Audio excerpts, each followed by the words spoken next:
High বন্ধুরা, কেকাস কিচেনে আপনাদের সবাইকে স্বাগত।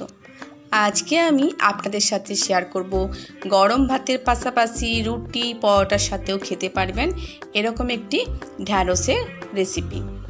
বাড়িতে থাকা কিছু অল্প উপকরণেই অল্প সময়ে আপনারা এই রেসিপি কিন্তু বানিয়ে নিতে পারবেন। তো বন্ধুরা, আর দেরি না করে রেসিপিতে চলে যায়। এই রেসিপি বানাবার জন্য প্রথমে ভালোভাবে কড়াইয়ে সরষের তেলটা গরম করে নিয়েছি। এখানে আমি 400 গ্রাম ঢ্যাঁড়স নিয়েছি। ঢ্যাঁড়সটা পরিষ্কার করে ধুয়ে তারপর এভাবে লম্বা আকারে কেটে নিয়েছি।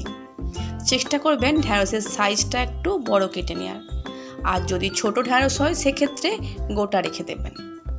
গ্যাসের ফ্লেম মিডিয়াম রেখে ঢ্যাঁড়সটা ভেজে নিচ্ছি। এটুকু খেয়াল রাখবেন ঢ্যাঁড়সের কালার যাতে চেঞ্জ না হয়, তাই ঢ্যাঁড়স ভাজার সময় কোনো রকম লবণ আর হলুদ দেবেন না। এভাবে 3 থেকে 4 মিনিট ঢ্যাঁড়সটা ভেজে নিয়েছি। ঢ্যাঁড়সটা ভাজা হয়ে গিয়েছে, ঢ্যাঁড়সের কালার কিন্তু কোনোভাবেই চেঞ্জ হয়নি। এগুলোকে এখন অন্য একটা পাত্রে নামিয়ে নিলাম। কড়াইটা পরিষ্কার করে ধুয়ে নিয়েছি। 1 বাটি বেসন নিয়েছি। বন্ধুরা, বেসনের পরিবর্তে আপনারা ছাতু দিয়েও এই রেসিপিটা করতে পারেন। বেসনটা ভাজার সময় গ্যাসের ফ্লেম অবশ্যই লো হিটে রাখতে হবে। লো হিটে বেসনটা ভেজে নিতে হবে যাতে বেসনের কাঁচা গন্ধটা চলে যায়। এটুকু খেয়াল রাখবেন বেসন যাতে পুড়ে না যায় বা কালো হয়ে না যায়। বেসন ভাজা হয়ে গিয়েছে, এটা অন্য একটা পাত্রে নামিয়ে নিলাম। কড়াইতে সরষের তেল দিয়েছি। এই রেসিপিতে খুব একটা তেলের প্রয়োজন নেই, তাই তেলের পরিমাপটা কমিয়ে দিলাম। 1/2 টেবিল স্পুন 5 ফোড়ন, একটা শুকনো লঙ্কা। ফোড়নটা ভেজে নেওয়ার পর মিডিয়াম সাইজ কুচিয়ে রাখা একটা পেঁয়াজ অ্যাড করলাম। পেঁয়াজটা যতক্ষণ না গোল্ডেন ব্রাউন হচ্ছে পেঁয়াজটা ভেজে নিচ্ছি। বন্ধুরা, আপনারা অবশ্যই বাড়িতে এই রেসিপিটা একবার ট্রাই করবেন। যে কোনো কিছুর সাথেই কিন্তু সার্ভ করতে পারবেন। কথা দিচ্ছি ঢ্যাঁড়সের সম্পূর্ণ ভিন্ন রকম একটা রেসিপি, খেতে আপনাদের কিন্তু ভালো লাগবে। পেঁয়াজটা গোল্ডেন ব্রাউন হয়ে গিয়েছে, 1 টেবিল স্পুন রসুন দিলাম। যতক্ষণ না রসুনের স্ট্রং ফ্লেভারটা চলে যায় রসুনটা ভেজে নিচ্ছি। বন্ধুরা, খুবই কিন্তু অল্প উপকরণে আপনারা বানিয়ে নিতে পারবেন। স্বাদ কিন্তু অসাধারণ হয়।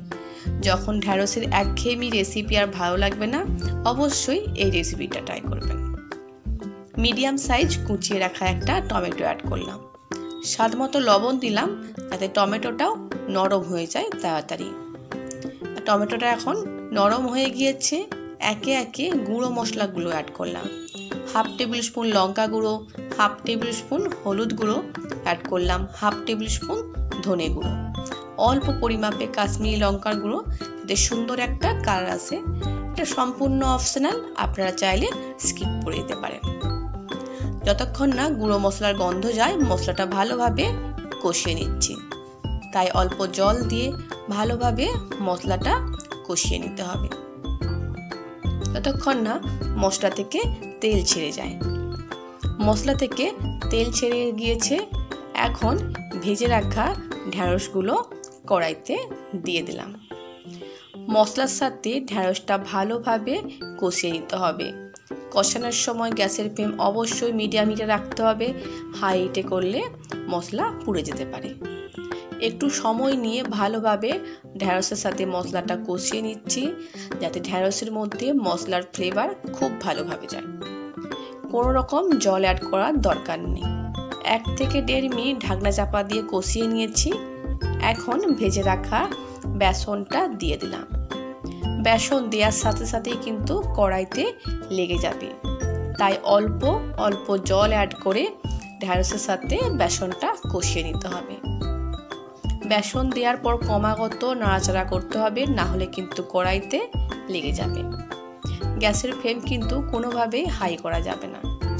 এভাবে বেসনের সাথে ঢ্যাঁড়সটা 2 মিনিটের মতো অল্প অল্প জল দিয়ে কষিয়ে নিয়েছি যাতে ঢ্যাঁড়সের মধ্যে সুন্দর ফ্লেভার যায়। 2 থেকে 3 মিনিট কষিয়ে নিয়েছি, একটা ঢাকনা চাপা দিয়ে রেখে দিলাম। বন্ধুরা, আপনারা দেখতেই পাচ্ছেন ঢ্যাঁড়সের কালারটা কত সুন্দর এসেছে। ঢ্যাঁড়সটা কষানো হয়ে গিয়েছে। খুবই অল্প পরিমাপে জল দিয়ে ঢাকনা চাপা দিয়ে 4 মিনিটের জন্য রেখে দিয়েছি। গ্যাসের ফ্লেমটা অবশ্যই লো রেখেছিলাম। 4 মিনিট পর ফিরে এসেছি। যেহেতু ঢ্যাঁড়স ভাজার সময়ই অনেকটা নরম হয়ে গিয়েছিল, তাই জলের পরিমাপ খুব বেশি দেইনি। এই কনসিস্টেন্সিটা কিন্তু এখন একদম পারফেক্ট। রুম টেম্পারেচারে আসলে এটা আরও ঠিক হয়ে যাবে। বন্ধুরা, রেসিপিটা অবশ্যই ট্রাই করবেন। রেসিপিটা এখন একদম রেডি। গ্যাসের ফ্লেমটা অফ করে দিচ্ছি। আজকের মতো বিদায় নিচ্ছি। নতুন কোনো রান্নার ভিডিও নিয়ে আবার হাজির হব। আপনারা সকলে খুব ভালো থাকবেন।